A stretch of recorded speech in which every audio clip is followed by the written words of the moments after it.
नमस्कार दोस्तों, स्वागत है आप सभी मित्रों का दिव्य सृजन स्पिरिचुअल की प्रातः 7 बजे कथाओं की श्रृंखला में। दोस्तों, आज के अध्याय का शीर्षक है युधिष्ठिर आदि का भीष्म जी के पास जाना और भगवान श्री कृष्ण की स्तुति करते हुए भीष्म जी का प्राण त्याग करना। सूत जी कहते हैं, इस प्रकार राजा युधिष्ठिर प्रजाद्रोह से भयभीत हो गए।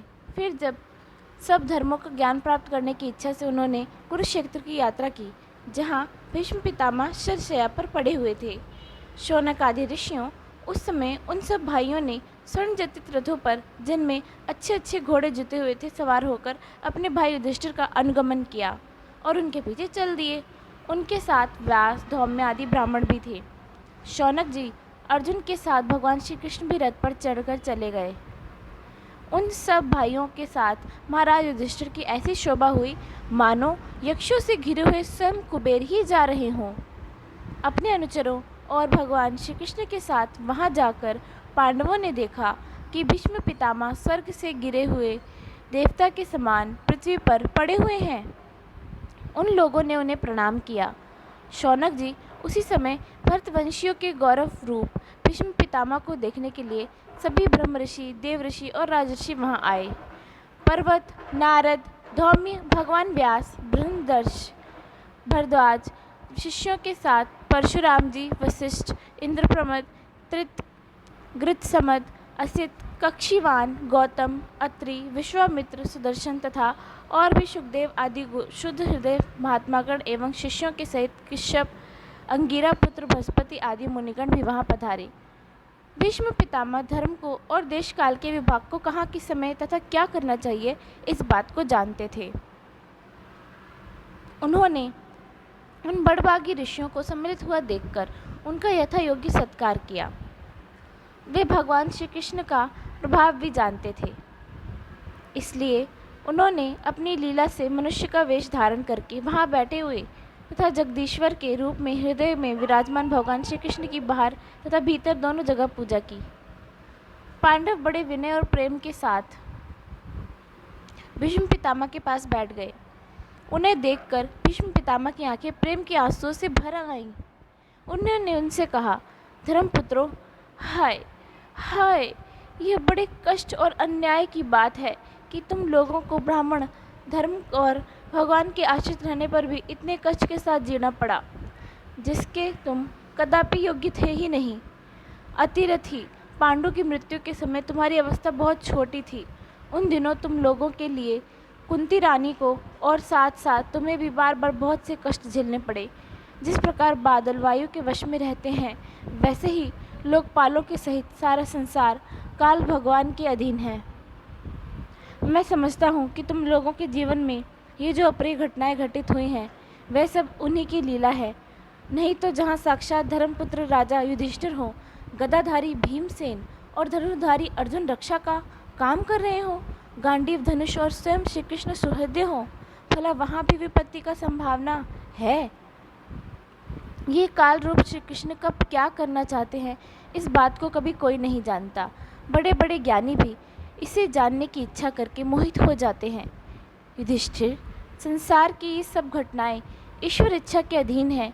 उसी का अनुसरण करके तुम इस अनाथ प्रजा का पालन करो, क्योंकि अब तुम ही इसके स्वामी और इसे पालन करने में समर्थ हो। ये श्री कृष्ण साक्षात भगवान है। ये सबके आदि कारण और परम पुरुष नारायण हैं। अपनी माया से लोगों को मोहित करते हुए ये यदुवंशियों में छिपकर लीला कर रहे हैं। इनका प्रभाव अत्यंत गूढ़ और रहस्यमय है।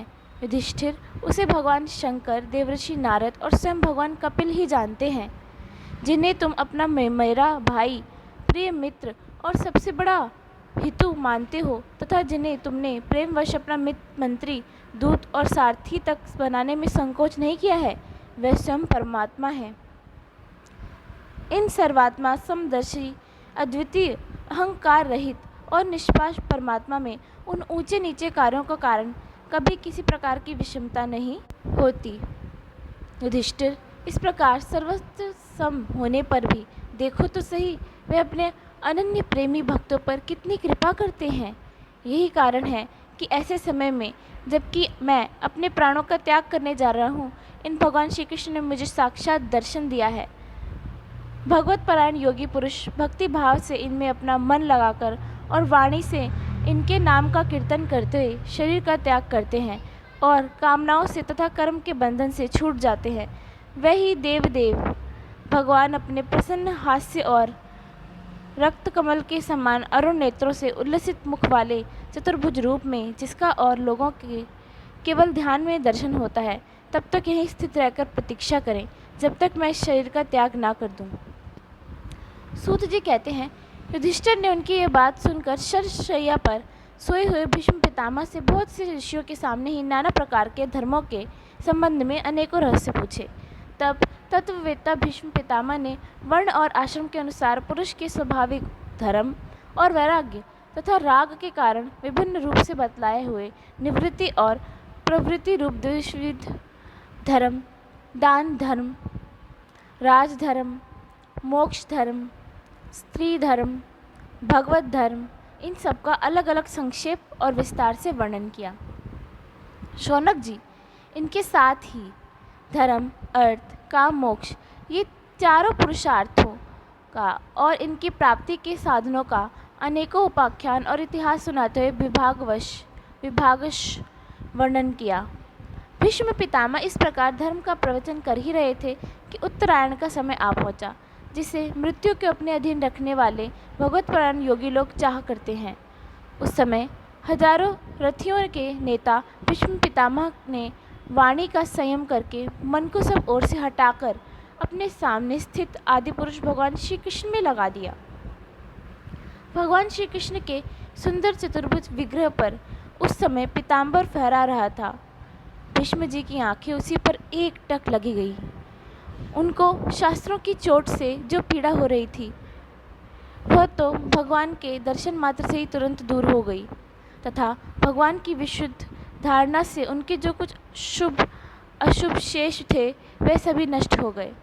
जब शरीर छोड़ने के समय उन्होंने अपनी समस्त इंद्रियों की वृत्ति विलास को रोक दिया और बड़े प्रेम से भगवान की स्तुति की, तो भीष्म जी ने कहा, अब मृत्यु के समय मैं अपनी ये बुद्धि, जो अनेक प्रकार के साधनों का अनुष्ठान करने से अत्यंत शुद्ध और कामना रहित हो गई है, यदुवंश शिरोमणि अनंत भगवान श्री कृष्ण के चरणों में समर्पित करता हूँ, जो सदा सर्वदा अपने आनंदमय स्वरूप में स्थित रहते हुए भी कभी विहार करने की, लीला करने की इच्छा से प्रकृति को स्वीकार कर लेते हैं, जिससे यह सृष्टि परंपरा चलती है, जिनका शरीर त्रिभुवन सुंदर एवं श्याम तमाल के समान सांवला है, जिस पर सूर्य राशियों के समान श्रेष्ठ पीताम्बर लहराता रहता है और कमल सदृश मुख पर घुंघराली अलकें लटकती रहती हैं। उन अर्जुन सखा श्री कृष्ण में मेरी निष्कपट प्रीति हो। मुझे युद्ध के समय की उनकी वह विलक्षण छवि याद आती है। उनके मुख पर लहराते हुए घुंघराले बाल घोड़ों की टापकी धूल से मटमैले हो गए थे और पसीने की छोटी छोटी बूंदें शोभायमान हो रही थी। मैं अपने तीखे बाणों से उनकी त्वचा को बींध रहा था। उन सुंदर कवच मंडित भगवान श्री कृष्ण के प्रति मेरा शरीर, अंतःकरण और आत्मा समर्पित हो जाए। अपने मित्र अर्जुन की बात सुनकर, जो तुरंत ही पांडवों सेना और कौरव सेना के बीच में अपना रथ ले आए और वहां स्थित होकर जिन्होंने अपनी दृष्टि से ही शत्रु पक्ष के सैनिकों की आयु छीन ली, उन पार्थ सखा भगवान श्री कृष्ण को मेरी परम प्रीति हो। अर्जुन ने जब दूर से कौरवों की सेना के मुखिया हम लोगों को देखा, तब पाप समझकर वह अपने स्वजनों के बंध भय से वध से विमुख हो गया। उस समय जिन्होंने गीता के रूप में आत्मविद्या का उपदेश करके उसके सामयिक अज्ञान का नाश कर दिया, उन परम पुरुष भगवान श्री कृष्ण के चरणों में मेरी प्रीति बनी रहे। मैंने प्रतिज्ञा कर ली थी कि मैं श्री कृष्ण को शस्त्र ग्रहण कराकर छोड़ूंगा। उसे सत्य एवं ऊंची करने के लिए उन्होंने अपनी शस्त्र ग्रहण न करने की प्रतिज्ञा तोड़ दी। उस समय वे रथ से नीचे कूद पड़े और सिंह जैसे हाथी को मारने के लिए उस पर टूट पड़ता है, वैसे ही रथ का पहिया लेकर मुझ पर झपट पड़े। उस समय वे इतने वेग से दौड़े कि उनके कंधे का दुपट्टा गिर गया और पृथ्वी कांपने लगी। मुझ आतताई ने तीखे बाण मार मार कर उनके शरीर का कवच तोड़ डाला, जिससे सारा शरीर लहूलुहान हो रहा था अर्जुन के रोकने पर भी वे बलपूर्वक मुझे मारने के लिए मेरी ओर दौड़े आ रहे थे। वही भगवान श्री कृष्ण जो ऐसा करते हुए भी मेरे प्रति अनुग्रह और भगवत वत्सलता से परिपूर्ण थे, मेरी एकमात्र गति हो, आश्रय हो। अर्जुन के रथ की रक्षा में सावधान जिन श्री कृष्ण के बाएं हाथ में घोड़ों की रास थी और दाहिने हाथ में चाबुक, इन दोनों की शोभा से उस समय जिनकी अपूर्व छवि बन गई थी तथा महाभारत युद्ध में मरने वाले वीर जिनकी इस छवि का दर्शन करते रहते को कारण सारुध्य मोक्ष के प्राप्त हो गए, उन्हीं पार्थ सारथी भगवान श्री कृष्ण में मुझ मरण आसन की परम प्रीति हो। जिनकी लटकीली सुंदर चाल, हाव भावयुक्त चेष्टाएं, मधुर मुस्कान और प्रेम भरी चितवन से अत्यंत सम्मानित गोपियाँ रासलीला में उनके अंतर्धान हो जाने पर प्रमोद से मतवाली होकर जिनकी लीलाओं का अनुकरण करके तन्मय हो गई थी, उन्हीं भगवान श्री कृष्ण मेरा परम प्रेम हो। जिस समय युधिष्ठिर का राजसूय यज्ञ हो रहा था, मुनियों और बड़े बड़े राजाओं से भरी हुई सभा में सबसे पहले सबकी ओर से नहीं सबके दर्शनी भगवान श्री कृष्ण की मेरी आंखों के सामने पूजा हुई थी, वही सबके आत्मा प्रभु आज इस मृत्यु के समय मेरे सामने खड़े हैं।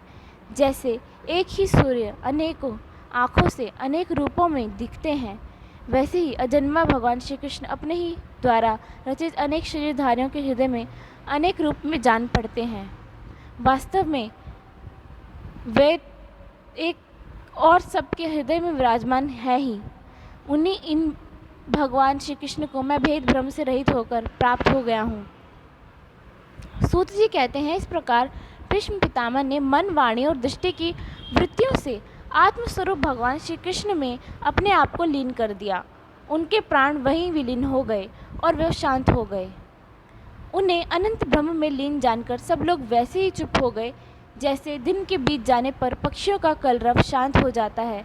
उस समय देवता और मनुष्य नगारे बजाने लगे, साधु स्वभाव के राजा उनकी प्रशंसा करने लगे और आकाश से पुष्पों की वर्षा होने लगी।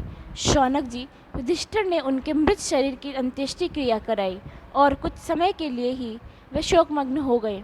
उस समय मुनियों ने बड़े आनंद से भगवान श्री कृष्ण की उनके रहस्यमय नाम ले लेकर स्तुति की। इसके बाद अपने हृदयों को श्री कृष्णमय बनाकर वे अपने अपने आश्रमों को लौट गए। तदंतर भगवान श्री कृष्ण के साथ युधिष्ठिर हस्तिनापुर चले आए और उन्होंने वहाँ अपने चाचा धृतराष्ट्र और तपस्विनी गांधारी को ढांढस बंधाया। फिर धृतराष्ट्र की आज्ञा और भगवान श्री कृष्ण की अनुमति से समर्थ राजा युधिष्ठिर अपने वंश परंपरागत साम्राज्य का धर्मपूर्वक शासन करने लगे। दोस्तों, मैं आशा करती हूँ कि आपको आज की कथा ज़रूर पसंद आई होगी और अगर मुझसे इस कथा में कहीं कोई त्रुटि रह गई हो तो उसके लिए मुझे क्षमा कीजिएगा। तब तक के लिए मैं अपनी वाणी को यहीं विराम देती हूँ। फिर मिलेंगे आपसे प्रातः 7 बजे कथाओं की श्रृंखला में। धन्यवाद।